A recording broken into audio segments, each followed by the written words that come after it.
Welcome to another episode of Untethering Shame, the podcast where we unravel the threads of shame that binds us and explore the pathways to healing and liberation. I'm your host, Kira Wackett, and today we're diving into a profound and often overlooked aspect of shame, intergenerational trauma and its impact on chronic pain and addiction that leaves so many people feeling broken and like they don't belong. Joining me for this episode is Elizabeth Kipp, a remarkable stress management and historical trauma specialist who has transformed her own journey of over 40 years battling chronic pain, anxiety, panic attacks, and addiction into a beacon of hope and healing for others. Elizabeth's expertise in trauma-trained and yoga-informed addiction recovery coaching, ancestral clearing, compassionate inquiry, and yoga has empowered countless individuals to reclaim their healing power and forge a path to thriving. In today's episode, Elizabeth will guide us through the intricate web of intergenerational shame and trauma, shedding light on how the unhealed wounds of our ancestors can manifest in our own lives as chronic pain and addiction. We'll explore why it's crucial to confront these inherited burdens, not only for our own well-being, but also for the collective healing of future generations. Understanding the deep-seated roots of our pain and addiction is essential on a shame podcast like ours. By uncovering these layers of generational trauma, we can begin to untangle the shame that keeps us trapped in cycles of suffering. So let's sit back and embark on this transformative journey with Elizabeth Kipp as our guide as we reclaim our power and pave the way towards healing and freedom.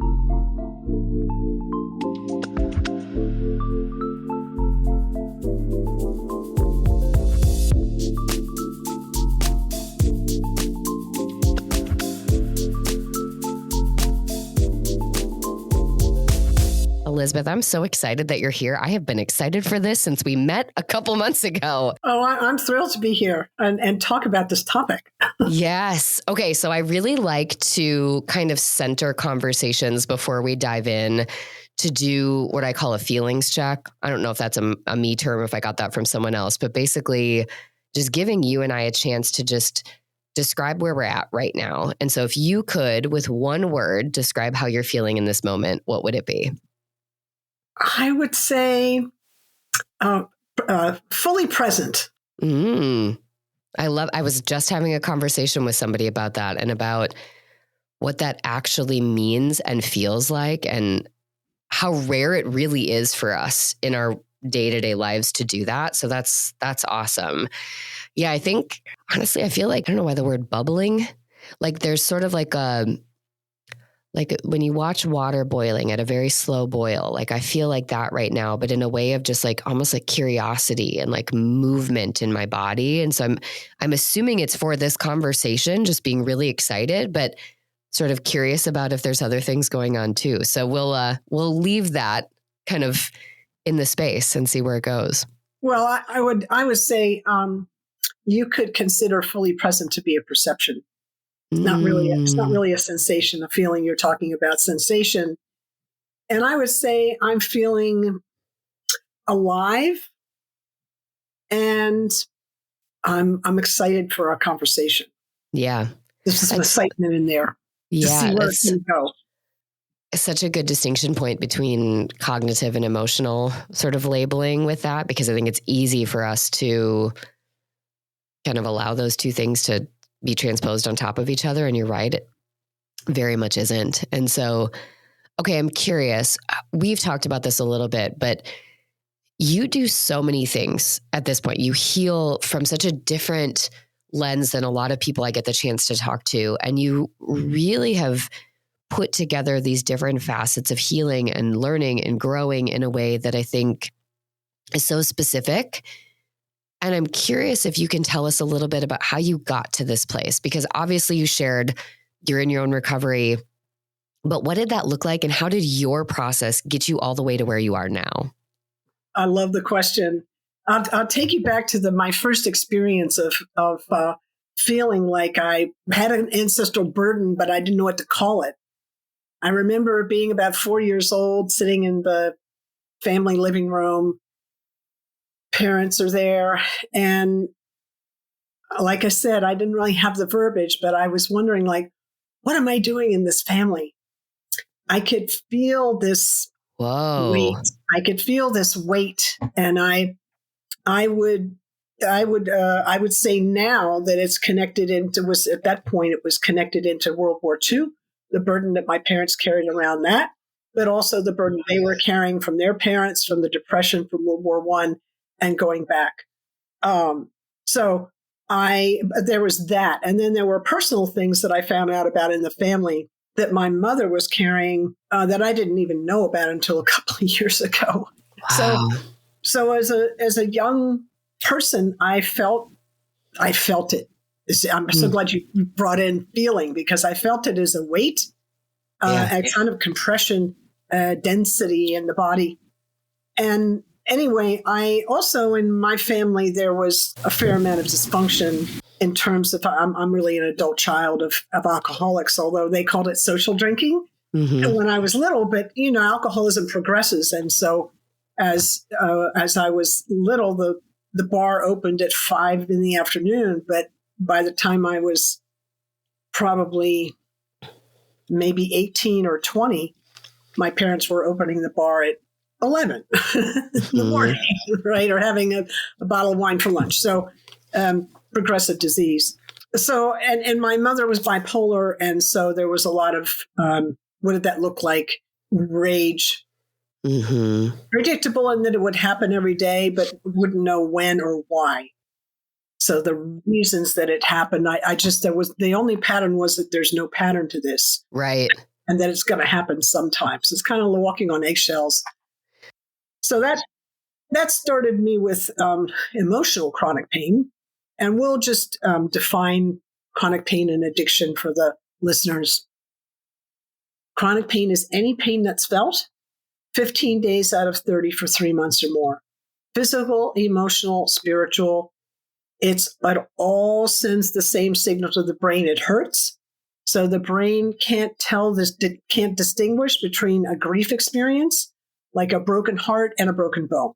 Chronic pain is this chronic stress where the stress response is stuck in the on position, whereas in acute pain, we feel the pain and then we heal and the stress response goes back into the off position. So the stress response is normally we're in balance. In chronic pain, the stress response is out of balance because it gets stuck in the on position. Addiction is any behavior you continue to do that has negative consequences on your life. So that encompasses not just drugs and alcohol, but gambling and technology and shopping and people. And would you say, is it anything with sort of a net negative? Because I can hear, I mean, obviously clients I've worked with, but I think anyone's brain where they will go, but there are these positives, there are these things. So is it anything with a net negative in your mind? Now you're getting into some very important nuance. So I love how Gabor Mate says, don't ask why the addiction, ask why the pain. And from that point of view, when we're working with, and as you know, when we're working with people that are trying to recover from addiction, one of the questions we ask is, how is the addiction serving you? Right. Somehow you wouldn't keep doing it if it wasn't serving you at some level. Right. So this is why rigorous honesty is like part of the very beginning of recovery, is that we can try. Now, it takes time and it takes kind of a holistic recovery program, I feel, in order to get to really be honest with ourselves. Because if we've been repressed, if we have a habit of repressing, right, we can be as honest as the day and not be able to access that because we don't even know what the truth is yet. Yeah. Yeah, exactly. We don't even know what we're repressing. So that's why we have to bring all these. That's why I bring the stuff that I bring in, because it helps us get at the truth. Yeah. Well, and I think about that from that standpoint. I love that you just were bringing him in right away too, and some of the work he's done. He's actually the reason I got into doing addiction work years ago. And I read a book of his when my mom was struggling very actively with a crack cocaine addiction and undiagnosed bipolar. Sounds like we have a lot of overlap with our family dynamics in certain ways. And really thinking about sort of the centralization on addiction as a means to try to self-regulate, self-medicate, self-heal pain, whatever that is. Yeah. And sort of the brain and body's desperate attempt to find relief, resolve, whatever that looks like. And how for many of us, if we were to take something like technology, which we all know has an addiction, has a negative feedback, but we're still rationalizing it. A lot of us are still very much rationalizing, yeah, but there's this and this and this, and there's all these things. Even as a business owner, I had to make the decision to leave actively doing things on social media. I don't use Instagram. I don't use Facebook. I don't use any of these platforms anymore.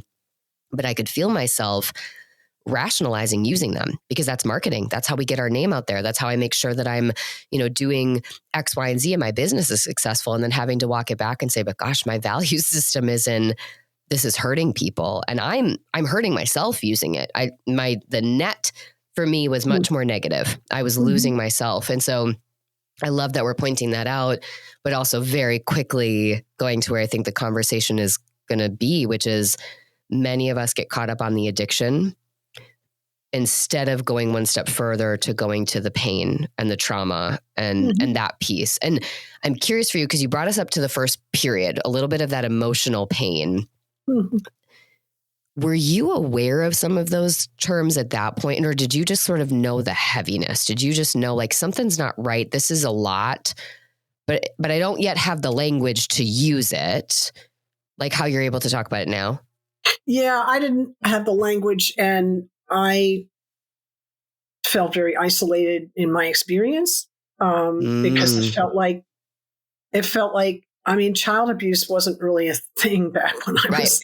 It just wasn't. It was, but it was so rare, and so so part of the place that I was kind of stuck in, which is, and we'll bring shame into it, was I kept getting in trouble with my mom. But it wasn't consistent. One day I'd be reading the newspaper and another the newspaper, and another day I wouldn't be reading the newspaper. Why aren't you reading the newspaper? Just like really, I just couldn't. It was very difficult, very confusing. So I was confused. Yeah. And B, I felt unsafe.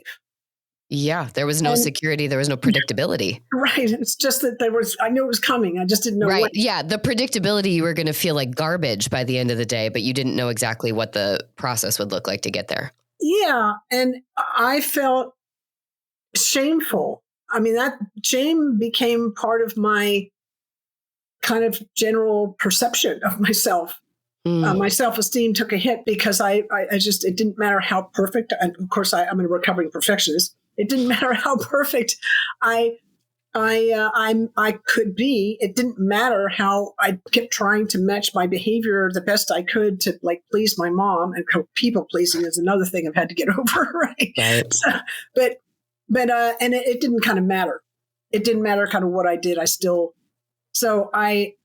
internalized that. At that stage in my life, I didn't see, my people around me would say, oh, your mother, she didn't mean it or something like that. But you can kind of say that. But first of all, they're just trying to fix how I'm feeling instead of acknowledging how I'm feeling. Yeah. So they're just kind of skipping over that piece. So that's kind of which was really for them. When I look back and I think about that, when I lived with other family members and they would sort of do that same thing, that was more about them not wanting to be inconvenienced by actually having to sit with you and your feeling than it was about really in service of you. Probably not conscious. I'm not sure that they knew what they were doing, but that is much more about them than it was about being there for you. Yes. And also it's kind of learned behavior. True. We have mirror neurons. We mimic one another, and it's kind of built. It's like built in so fundamentally into our system.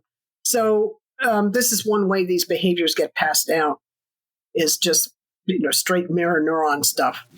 Yeah. Anyway, so the shame thing kind of came in early. Then later in my mid-teens, I had an accident and hurt my back and broke my back actually. Wow. But I didn't know it at the time.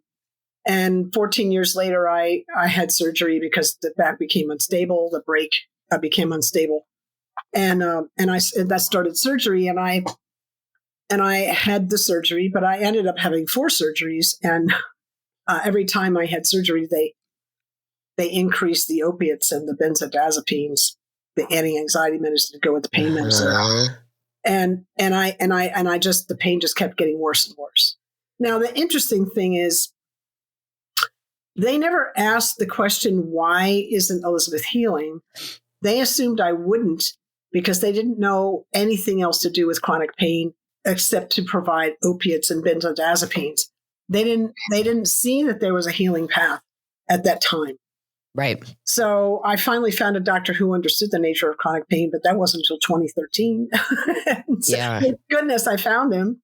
Well, and like you said, I mean, you weren't aware of particularly the emotional, spiritual, mental, chronic pain that you had been existing in, that state of basically pervasive repression that you had lived in. And so when you got hurt, you're going to follow the same patterns with your physical pain. Yeah. So now it's this repression piece. And then you talked about being a people pleaser, being a perfectionist, because you had to. You had to try to make sure you were just trying to keep your head above water and to not get reamed at by mom or, by anybody else. And then, so you're repressing it. But now it's taking over. It's consuming you, which is also going to make you feel shame because you should be able to tolerate this better and you're not. Yeah. So there's that layer on it and you need help. And then there's this, you started having this thought from, an infant essentially of like, why is the world so heavy? What's wrong with me? What's like this feeling of, I guess maybe a lack of rooting to the self and self-trust and self-efficacy. And then this happens, you're not healing. And it's like the dominoes are falling faster than you could even pick them back up. So by the time 2013 rolls around, I mean, even without the benzos being described to you or prescribed to you, it would be no wonder that you would be in a stuck state of just pain and agony and searching for something because your body's been in a survival state for decades. All the medication did was just, I mean, I'm sure we'll get to this, make the pain worse over time. Oh, yeah. But then also just provide this idea of, well, this is what should give me relief. It's not. Now I'm addicted to it, probably physiologically and psychologically. What do I do with this? And I couldn't imagine giving this up because the alternative would be worse. I might still feel pain, but it feels like it would be even worse than it is now. So at least I can function here. Yeah, that's a lie of the chronic pain. That chronic pain does that. The mind really gets hijacked by the pain, and we get a lot of negative. You've really done a beautiful job of describing the negative emotional component of chronic pain. And so for the listeners, when you see somebody in chronic pain or hear somebody in chronic pain or know somebody that's healed from chronic pain, think about what Kira just said. How we worry. We're stuck now, but if we do something new, it's going to get worse, right? So we're future tripping. We're not present, right? We're future tripping. We're past, oh, it was like this in the past. It'll be like this in the future. That's kind of what we do. And this just creates massive suffering. So when you sit in front of someone who's in recovery from chronic pain or who's trying to heal from chronic pain, think about how much courage it takes for them to try something new. Or when you're working with a chronic pain sufferer and you're asking them to do something different than they've done before, understand they have to tap courage they may not know that they have. They have it. They just may not know that they have it because the mind gets so hijacked by the pain. Understand that landscape that you're asking somebody to step into. And I'll tell you, the most empowering piece that I can remember was one of the first things that Dr. Peter Prescott told me.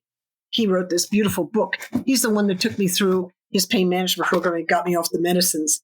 He wrote this beautiful book, Conquer Chronic Pain, an Innovative Mind-Body Approach. He passed away in 2016, but he left us this book. I get in his classroom and I 10 to 12 days in a chemical detox bed, just, clearing my system of the fentanyl and Ativan and so forth. And anyway, I get in this room finally and I'm still detoxing, but at least I'm up, right? And he says, don't judge the moment. I'm going like, I'm not judging anything, dude. I'm just sitting here minding my own business. Right? So you can see I'm, defensive right on the spot. Right. And then he says, I couldn't believe he said, there's just 20 people just like me in the room. He says, what are you doing to contribute to your pain? And I was like, I can't even believe he just said that in this room. Like, whoa. Because in my perspective in that moment was the pain's doing it to me. Yep. Right. So here's the thing. I heard the question. I freaked out in my mind. I went, how could he say that? Right. And then this room, right? He's going to get in so much trouble with everybody. And then it was quiet and I paused and I had a chance to hear it again. And I realized that he had taken that question was this magical question because he had inserted by the question, he had inserted the possibility that there was something I was doing that was contributing to my pain. Mm-hmm. So in that moment, he took me from completely victimized by the pain. Yeah. It's doing it to me, to empowerment. Oh, maybe I'm doing something. And maybe if I can change something, then we can change. Right. Then I've got a shot at clearing this pain. So you see how important that was? It didn't take courage. It just took a minute for me to listen. It was just like he had to hit us with a question. And I had to take in the question and the meaning and the subtext and there's possible that I have a role in this. This is amazing. Right. Well, and I think how cool that you can lay out your initial defensiveness and how, because he also basically then, this happens a lot within the eating disorder recovery field too. And when a lot of the work that we do is to help people separate out their eating disorder brain from them. And because it becomes this codependent relationship, and your relationship with your pain is that. Absolutely. It's this one thing that it might be terribly abusive and hurtful and painful and harmful, but it's predictable. It's given you something and it became your identity. And so there's this element of that. So that first time you hear that question, of course you're going to be defensive because if you hear it that way that you did, great. But if you go the other route of you're the problem, you're at fault, which is what your pain and your shame wants you to do so that you go back in that feedback cycle, then you're there for however much longer in a deeper and bigger hole. And it takes even more for you to come out. And I think for many people, that fork is a really difficult spot to sit in long enough to allow themselves to choose the path that you did, which is that doesn't mean that I caused this or that I'm broken. And I'm sure you still had days where those stories came in, but it does mean that the me that is here right now has the opportunity to choose something different if I want. That's exactly right. You hadn't had that for decades. You hadn't had that moment of ownership, and how beautiful that you allowed yourself to receive that, because that says something, I think, about your willingness too, that a lot of people aren't yet able and willing to do had they been in that same position. Yeah, I hear you, and thank you for recognizing that. And I would say that would be grace in my life, because I could have taken the other fork. Yeah, I don't really feel like I'm so special. Right. I just feel like grace. I mean, how many people do you know that was on fentanyl for 15 years and is alive to tell the story? Right. How does that even work? Right. It's kind of astonishing. The grace piece is kind of astonishing. Yeah. So, and the other thing that's kind of interesting, just so we're here, I walked into that pain management program with 40 years of chronic pain as an experience. And I walked out 52 days later with no pain. That's astonishing to me. Did you go in thinking that could happen? Yeah. No, I had no idea. He never promised that. He just said he can help me reset my stress response. That was it. And he can help me get off my meds. Now, he had a 94% success rate in that program. Wow. It wasn't just me. Right. 94% of the people in that program walked out of there with no pain. It's astonishing. right? So that's a, that's a, that's amazing. And what hope is there, right? Right. So his methods were very good. And really, because the original questions you asked me was kind of, how did I get on this path? He brought in a pretty holistic program, and I just kind of brought in a little more. He brought in Qigong, I brought in yoga, big time. I brought in yoga, like the 8 limbs of yoga, not just, and then I brought in trauma stuff. He knew about trauma. He was a psychiatrist and an addiction doctor and a neurophysiologist and a whole bunch of other things. He just didn't use the words trauma.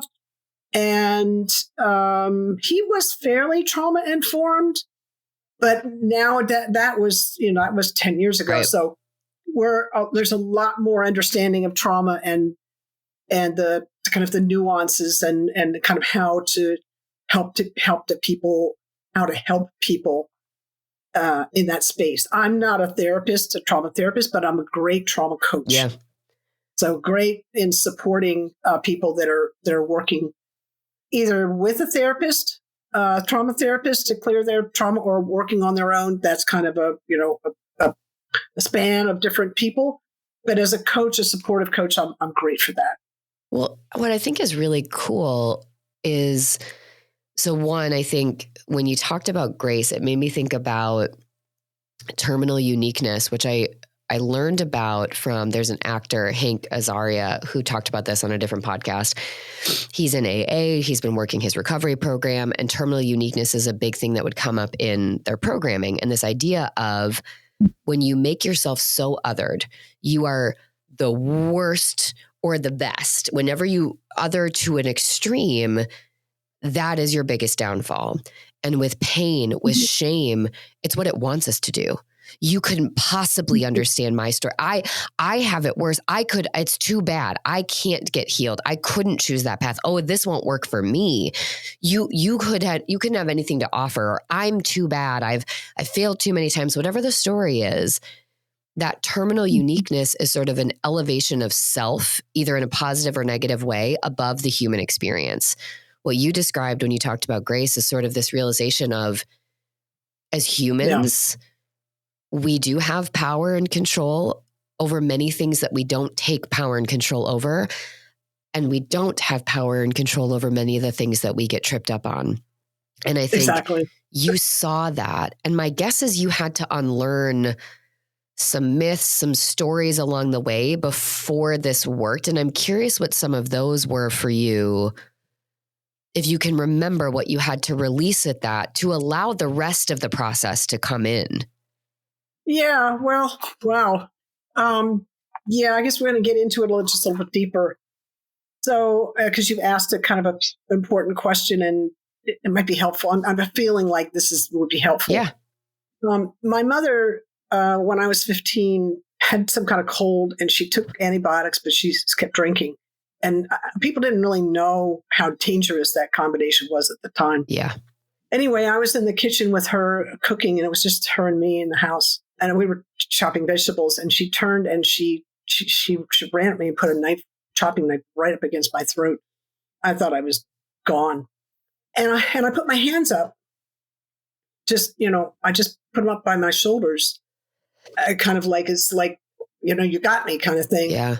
And I figured I was done. And this is going to sound strange, but this is what happened. I felt this power come through the top of my head and come out my hands, and it literally pushed her back. I can't explain that. Whoa. Other than the way I just explained it. It was whatever it was invisible. And she stepped back, and she dropped the knife, and she walked off into a corner and collapsed. Wow. So she went psychotic on that combination of alcohol and antibiotics. Wow. And here was the thing. I didn't understand any of that. The story that I told myself ultimately, which I repressed until I got into recovery, it was like so damaging. I couldn't even touch it, right?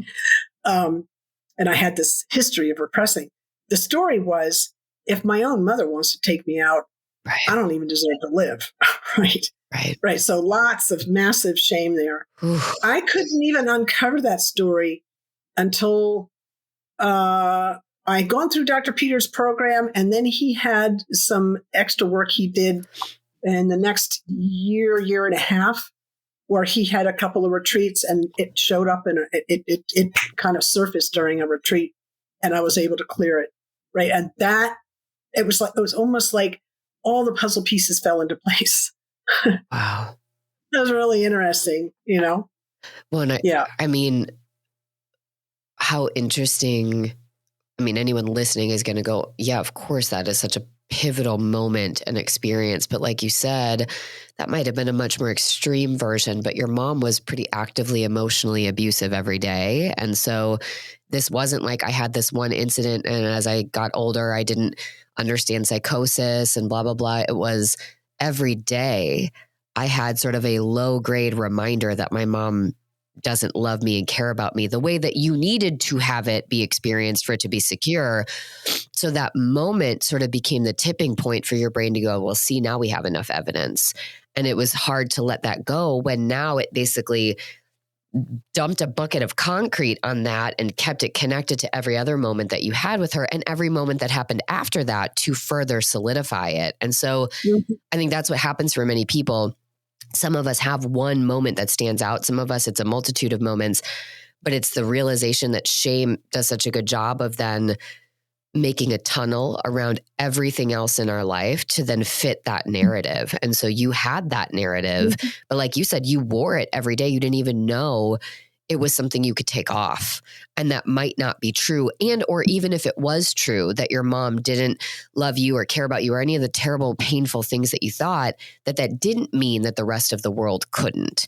And so you had so many pieces to that. You've mentioned the word clearing now. We've talked about it. I mentioned it in your intro too. And so I'm curious, let's bring that layer in. What does clearing mean? And were you open to that? Because I think a lot of people, this is where the divide comes in. I used to feel this way too. It was the same when I first learned about EMDR, eye movement desensitization, something. I forget what the R stands for. But I'm like, this is made up. It's like palm reading. It's like a tarot card. This is dumb. I don't get it. What's the magic? Because I grew up in a Western medical belief system. That was my family's dynamic. If there's not very clear scientific evidence, let alone there's bias and all sorts of stuff that we're not going to talk about that. We're just going to say if it's fact, it comes from this. We don't believe the rest. So the first time I heard about things like clearing, I was like, this is dumb. It's got no place here. It doesn't do anything. Because I didn't know how to be open to something that I couldn't fully understand. And so I'm really excited for people to hear this. Hopefully for people that maybe have a similar viewpoint as to what I used to have of that, of it sounds like we're talking about something made up now. So that then as we dive deeper, and I know you're going to do a little reading for us a little later, maybe they can have that little bit of an openness get created for them too, because it is hard. Oh, sure. Yeah. Yeah. Sure. I love that you brought an EMDR, because I remember the first time I had an experience of accelerated resolution therapy, which is kind of a version of EMDR. And I remember I didn't know what was coming. It had a great recommendation. Yeah. And I remember she gets 25% into this process, and my mind says, this is not going to work. Yeah. I'm wasting my time. Yeah. What am I even doing here? It was hilarious. But I had this meditation practice, and I had come, and I was curious. My curiosity and my meditation kind of came in and served me. Took over. Yeah. And I had an experience of it, and it blew my mind because it completely rewrote the script that I'd been saying, and it cleared the charge that I had around the thing we were working on. So clearing means releasing the charge that the body's holding on to around whatever the topic is. Right. And that was what that did. Now, I'm going to bring in a couple of perspectives here. So there's Newtonian physics that's kind of linear. Yeah. And then there's quantum physics, which the Newtonian is kind of it takes time into account. Right. Okay. It's this, then this, then this. Newtonian physics is more quantum physics is more it's all happening now. So it's a very different perspective. It's very different. And they're both valid, by the way. They're just different. Right. So, I mean, we're working with both models when we're working in modern medicine. Mostly Western medicine's working in that Newtonian space. And integrated medicine is starting to bring in the quantum. Ancestral clearing, the best way I can really explain it to people that have this Western medicine viewpoint is to say epigenetics. So information comes in through the DNA from previous generation. And if you look at it from an evolutionary point of view, the information's coming into the next generation where the information statistically is the best information that can come in based on the experience that the last generation had to give them the best shot for the next generation. That's a way of explaining it. Yeah. So information's coming in, and the information's not always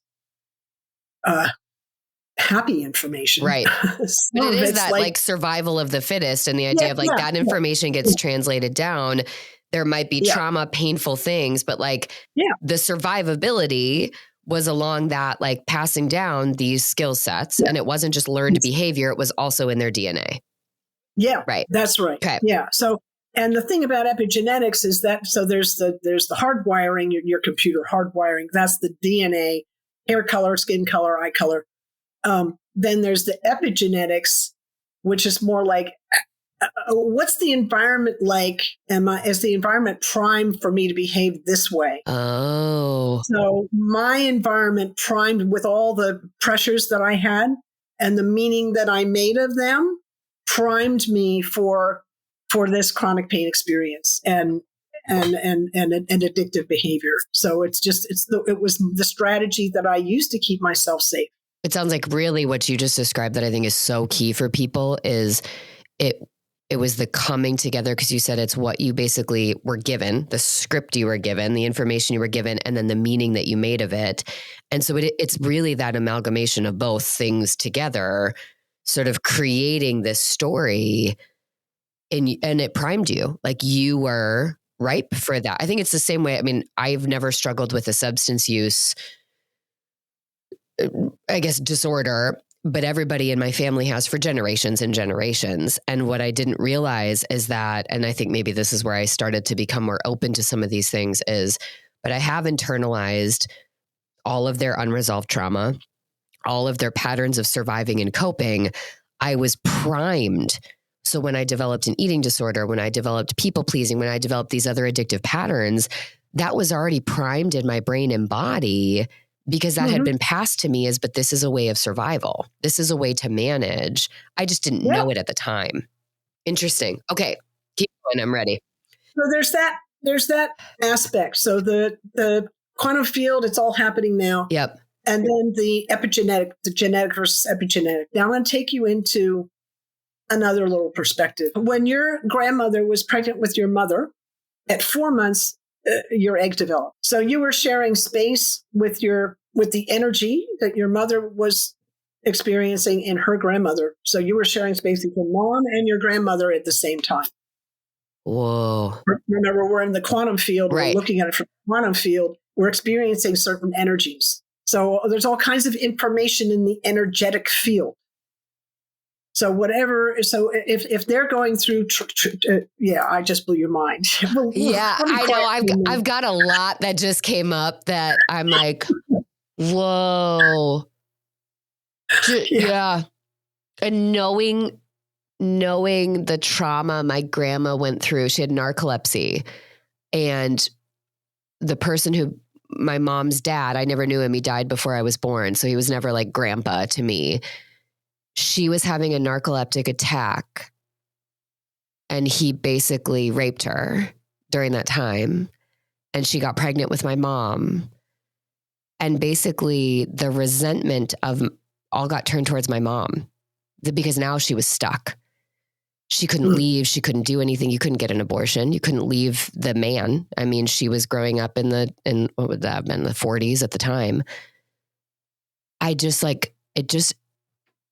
got like a tingly feeling in my brain and like a very sharp pain in the right side of my chest. And I think it was just like, I don't think I ever connected that before. So if I was in like at 4 months and my grandma's in this state of just lost, helpless powerlessness, and then the way that that got conditioned into my mom, how could I have ever really truly felt that sort of sense of security when I was like primed from that point? And the same for my mom, or the same for my grandma and what she went through. I mean, it was, yeah. Wow. Okay. Yeah. Okay. So Wow. So I'm going to take you one step further so you can kind of understand the ancestral clearing and how we're doing this. Your grandmother was in her grandmother. Mm-hmm. So we're sharing space with all these different Jeez Louise. Yeah. people, right? The energies of all these different mothers down the line. Just from that perspective, you see how powerful that is? Mm-hmm. And then so in many ways, our ancestors live in us in the present moment, fundamentally in a very powerful ways. And ancestral clearing works in this quantum space where we can access past, present, future all at once because it's all here now. So we work in the present moment. And we actually, now this is where it's going to get woo-woo, but bear with me. In ancestral clearing, we're asking to release that which no longer serves us, right. That which we carry that no longer serves us. Well, I don't really know anybody on the planet that even knows how to do that. Right. But the Creator does. The higher power consciousness itself, the thing that created all of this, the infinite with a capital I, that has power. That has power. And, science that's not going to be within the scientific realm. Yeah. What I just said. However, think about this. Science can only comment on that which it can observe, measure, and describe. Right. We live and we heal in the all it is, not just in the part that science can observe, measure, and describe. So in the ancestral clearing space, we're accessing, yes, within the scientific method and outside, we're accessing it all. So that's another way that we can kind of look at that. We have to kind of get honest about, well, the Western medicine sits in this scientific framework, which is, got constraints, right? So we use the present moment to allow us to access the burden, the things that are unnecessary, that we feel them as charges in the body. You felt something on the right side in the chest area, and that's likely a piece of burden, which will probably clear when I do this clearing for us. Wow. It may clear. Now, we don't make claims that we can heal anything in ancestor clearing. We don't say that because this is spiritual work. Right. But it has this beautiful, it's this nexus between the science and the spiritual in the quantum field. I remember the first time that I always had this question. There's like the real world, the physical world, and then there's this spiritual thing. And I remember asking my dad when I was just a kid, where do they meet? Yeah. Like, because I know, did they meet somewhere? He said, you asked too many questions. So that was kind of like not an answer, but nobody wanted to answer that question for me. So I stopped asking it to anybody else, right. But I still kept it, and I kept it. And it was this thing. And I have this curiosity that's pretty intense. And I remember the first time that I saw quantum physics described, like on the Science Channel or whatever it was. Yeah. I was like, aha, that's where it is. They meet there. Yeah. They meet in the quantum field, right? Oh, it's interesting. And I think the thing that I just connected, because the science feels, this is going to be a little bit reductive, but it feels controllable. Maybe I can't control it, but I understand it. It's been measured. There's the data. There's this. It's a little bit more of a sense of like, I feel like I've got this. I'm in control of it. I can make sense of it. I can explain it. The other side is then giving up control and giving up that sense of rooting in a very physical, specific way to allow for rooting to mean something bigger and deeper. And for many of us, the idea of giving up control, I mean, again, my 4-year-old asks a lot of questions about the world, and we have a lot of friends with different religious backgrounds, spiritual backgrounds. And she'll ask me, when my grandma died, she was 2.5 at the time. And she knows a lot about my grandma. We've talked about her. She had a relationship with her up till that point.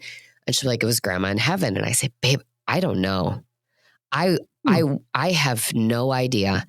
I have gotten to the point where I basically regurgitated all the information that was told to me from a religious standpoint, not necessarily a spiritual standpoint. And then I went the opposite route of none of these things are real and this doesn't exist and I don't talk about it, to now realizing that the one thing I do know is that there has to be something more than me.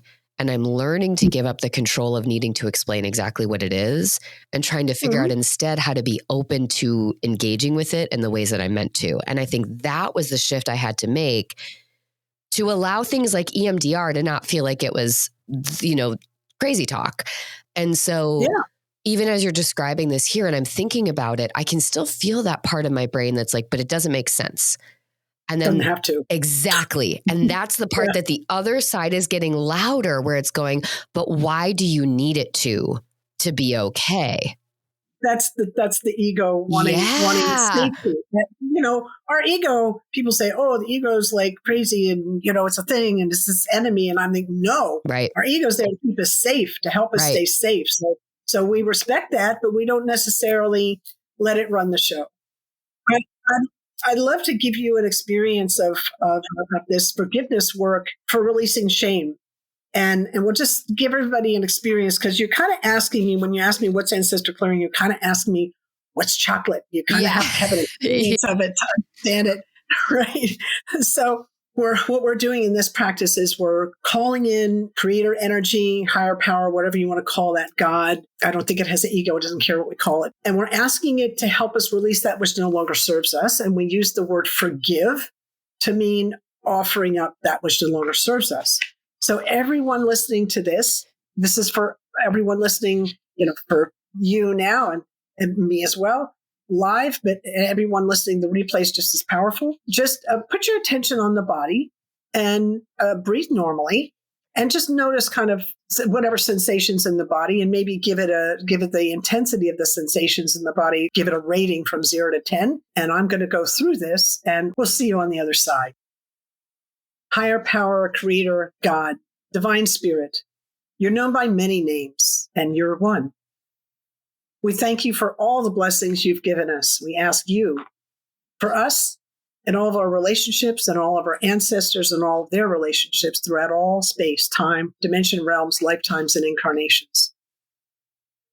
For the times we stole, lied, or cheated, for the times we took more than we needed, for the times we took without giving thanks, for the times we went against what our heart was beseeching us to do, for the harm we did to others and ourselves. Please help us all forgive each other and ourselves for all of it, no matter what happened.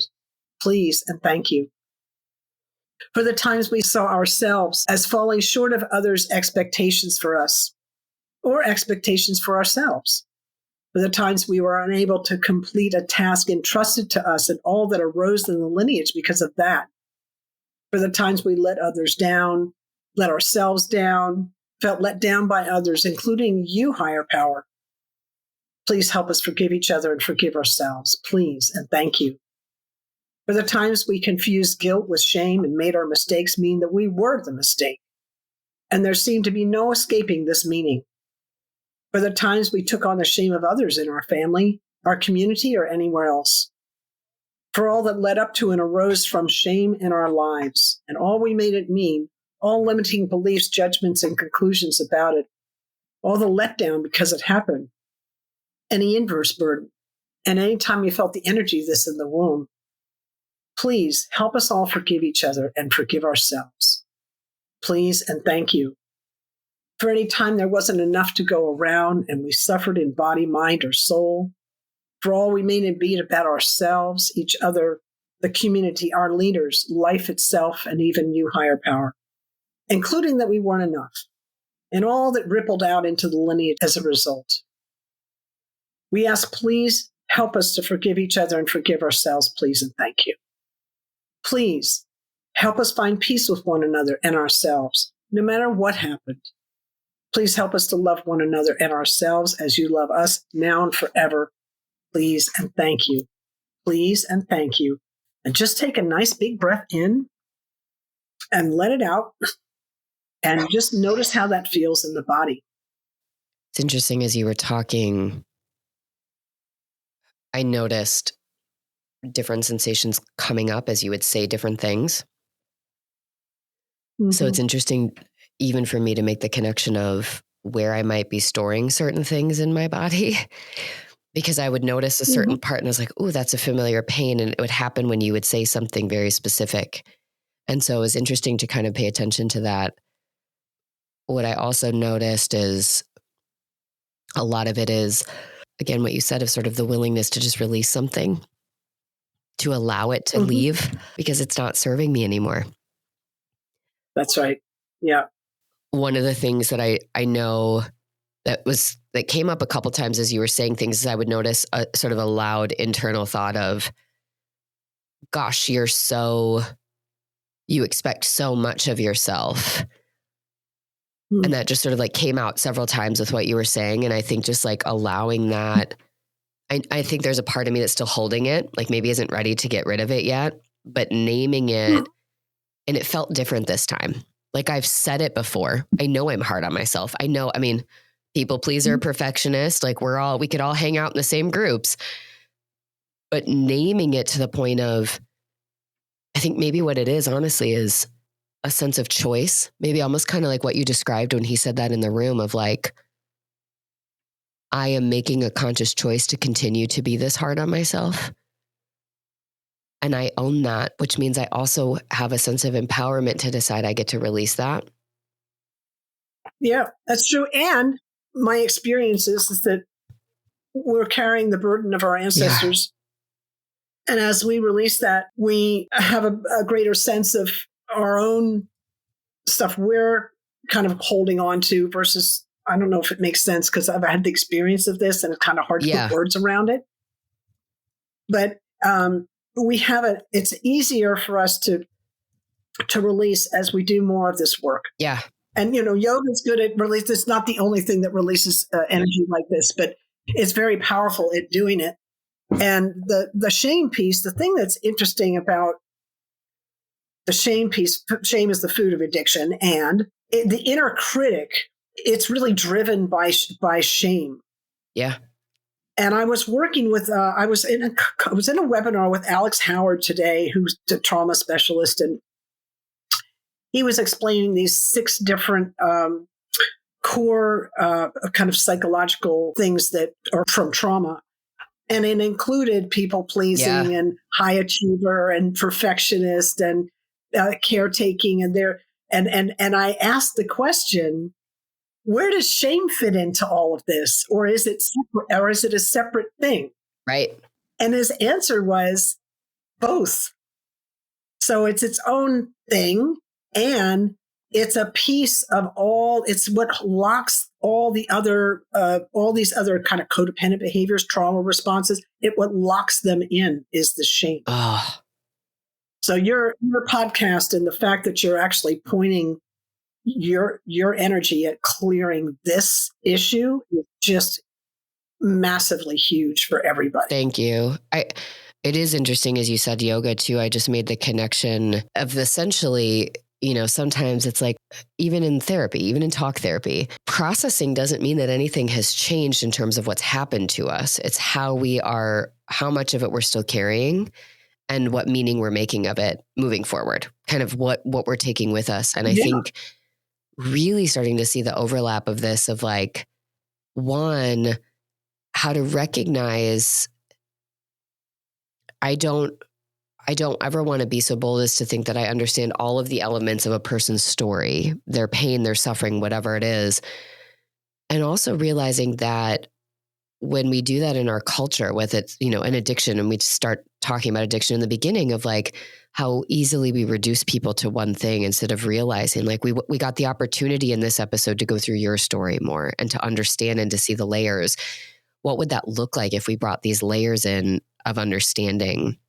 And then also the layers of healing and what that looks like to change our relationship with ourselves and how we show up in a world where we've been in a survival mode since before we were like even capable of forming a thought. And so it's such an interesting piece. I mean, I could go on forever. I know I can't. I know we're out of time. And so here, people listening are going to be having the same experience as me. One, listeners, if you can, when you're done with this episode, pause and be in silence for a moment with yourself, whether you need to go journal, go for a walk, move your body, take some deep breaths. Give yourself a moment just to allow what we talked about to be with you and sort of get integrated and do what it needs to. And I think a big thing is noticing, did you have some resistance to some of these things? Okay, great. Let's think about it. Let's reflect on it. Were you experiencing a new layer of openness? Whatever that is, just notice what came up for you before you ask yourself to continue about your day and kind of go back to that doing. Second, coming back to you, Elizabeth, where can people find you? Because I know that a lot of them are going to finish that and they're going to go, okay, now I need more Elizabeth in my life. So where do they go? Oh, you can find me at my website, which is elizabeth-kipp.com. You got to put a hyphen in between my first and last name. All my social media is up there. You can book a session there. You can get a free 15-minute introductory session. There's lots of free resources. I love that. I also love giving people one place to go and then that sort of being the place that they can connect with you and go somewhere else. So I think it's great. I highly encourage you all to go there, check out just more about her, all of the amazing work that she's done and continues to do for people and her own process and sort of awareness of that and how she's sharing and connecting with other people. Elizabeth, thank you so much. This has been absolutely incredible. Thank you for the gift of your time and your openness. Listeners, thank you for being here. Again, regardless of how it felt, showed up for you, I love when we're able to just be in a space together and be willing to learn and be curious in that space and how that is so much of the healing and the change we're working for. So be sure to fill out the poll, send us a Q&A response, send me a voice memo, drop me an email, whatever to let us know what's really vibrating with you after this episode. Make sure you take that time to just kind of let your body, your emotional, spiritual self come back down. And I will see you again next Sunday.